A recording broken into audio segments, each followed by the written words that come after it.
Maqaa Abbaa, kan Ilmaa, kan Hafuura Qulqulluu, Waaqa tokkoon ni amannaa. Ameen. Kabajamootaa fi jaalatamootaa maatiiwwan Waaqayyoo, Waaqayyoon kan jaalattan, Waaqayyoo isiniin kan jaalatu hundumti keessan bakka jirtanitti akkam jirtu, akkam yoo nageessanii akkamiin turtanii, guyyaa har'aatiin kan nu ga'e Waaqni keenya galanni ulfini teessoo isaa Aariyaam irratti isaaf haa ta'u. Maqaan giiftii keenya qulqulleettii Dubroo Maariyaam, maqaan ergamootaa fi toloota Waaqayyoo maqaan isaanii kan galatooman kan ulfaatan nuuf haa ta'ani. Hafuurri qulqulluu gaafa guyyaa 50ffaa maaliif bu'e? Akka fedhaa fi jaalala Waaqayyootti guyyaa har'aa kana waa'ee bu'uu hafuura qulqulluu waliitiin ni ilaalla. Hunda dursa baga guyyaa 50ffaa akkasumas jalqaba sooma duukaa bu'ootaan isin gahe nu gahe. Eebbi qulqullootaa, araarsummaan giiftii keenya qulqulleettii Dubroo Maariyaamii, eegumsi ergamootaa lafaa fi bakka jirtanitti isin faanas nu faanas haa ta'u. Egaa akkuma beekamu Gooftaan keenya qorichi keenya Iyyasuus Kiristoos du'ee erga du'a mo'ee ka'eetii gaafa guyyaa 40ffaa duuka bu'oota isaa lafa jiranitti bakka jiranitti gubbaadhaa Aariyaamii humna amma argattanitti magaalaa Yerusaalemiitiin turaa jedheenii ture jechaadha. Sanaatiin booda gaafa guyyaa 50ffaa immoo maal hojjete?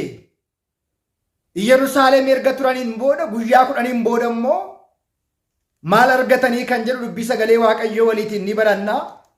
Anaaf dubbattii afaanii, isin immoo qooqattiin dhageessan, anaafis isiniif isaa kennu. Hafuurri qulqulluu duuka bu'ootaatiif guyyaa 50ffaatti yookiin immoo ba'aala hamsaa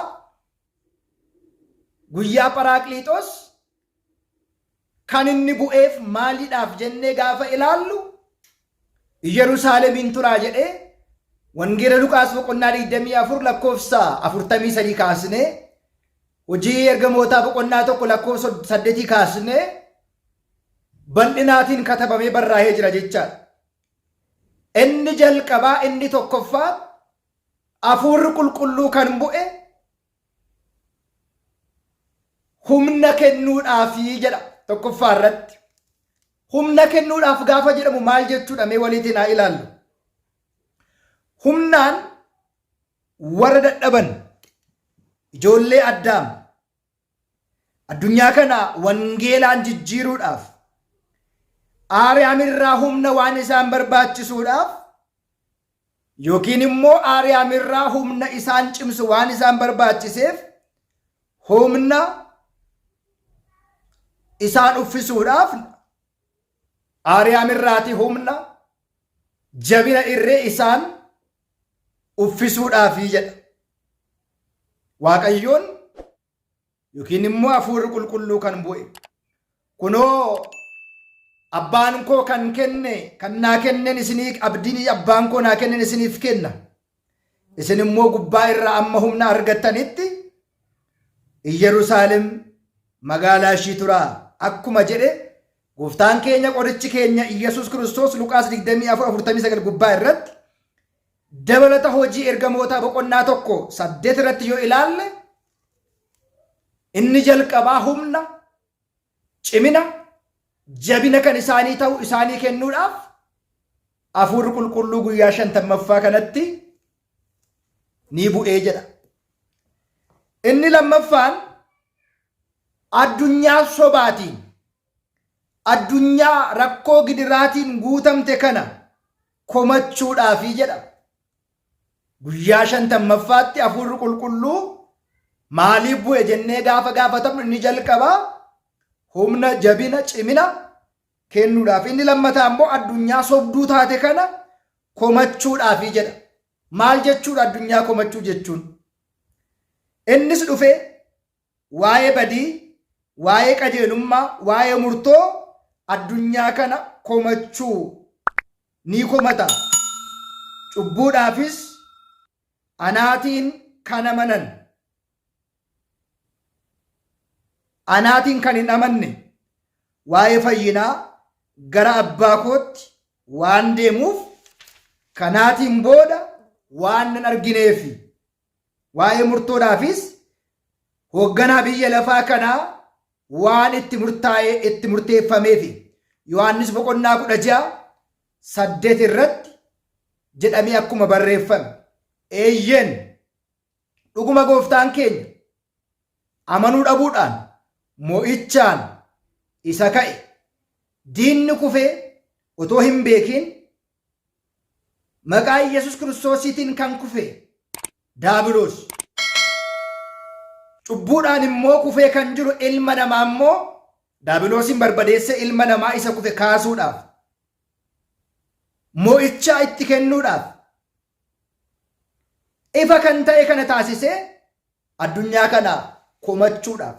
Kana jechuun kufaatiin daabiloos kan itti ragga'e, mo'ichi daabiloos kan itti ragaa ba'e,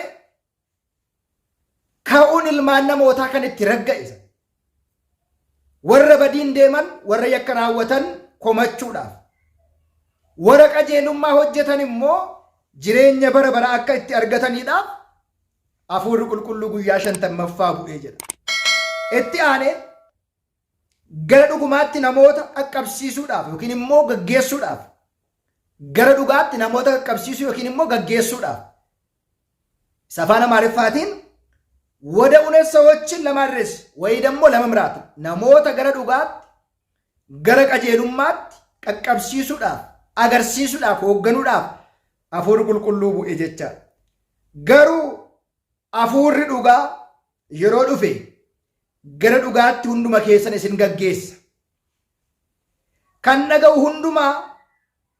hundumaa ni dubbata malee ofii isaarraati. Kan dhaga'e hunda ni dubbata malee ofii isaarraati hin dubbatu. Kan nufus isinitti hima nuun jedha. Gooftaan Yohaannis 16:13 gubbaa irratti faarfataan karaa qajeelummaa irratti isa gaggeessa jedhee faaruu 142 lakkoofsa 10 gubbaa irratti akkuma dubbate. Akkuma kana gara gaabbiitti karaa gaabbiitti cubbamoota ni gaggeessaa jedha. Eenyutu? Hafuurri qulqulluu. Faaruu 14:8 gubbaa irratti yeroo mormii dhuguma ni ifa ni mul'ata.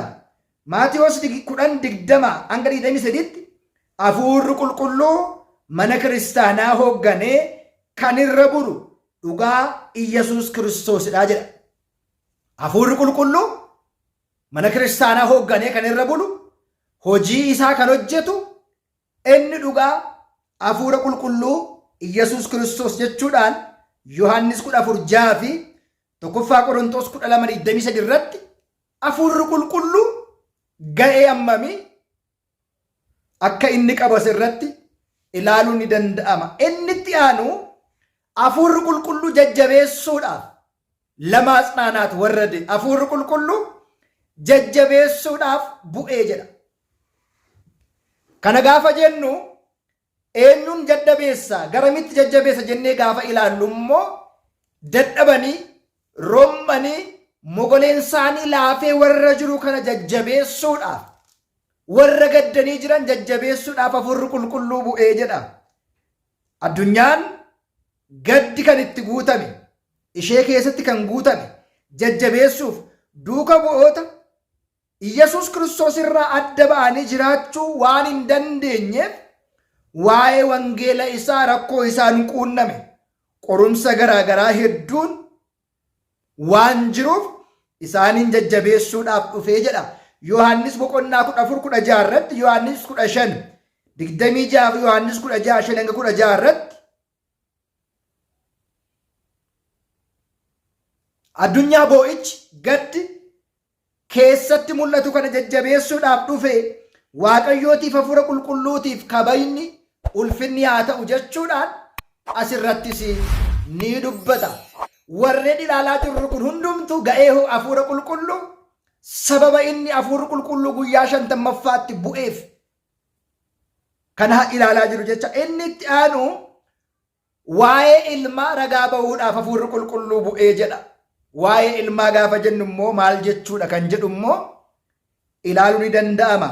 Addunyaan ilma waan hin beekneef waa'ee ilmaa Waaqayyoo duuka bu'oonni mana kiristaanaarra bulee ragaa isaa baasee mul'isuudhaaf Yohaannis 15:27 tokkoffaa Qorontos 12:3 irratti akkuma dubbate hafuurri qulqulluu waa'ee ilmaa ragaa ba'uudhaaf addunyaan isa fudhachuu waan hin dandeenyeef, addunyaan isa fudhachuu waan isheen diddeef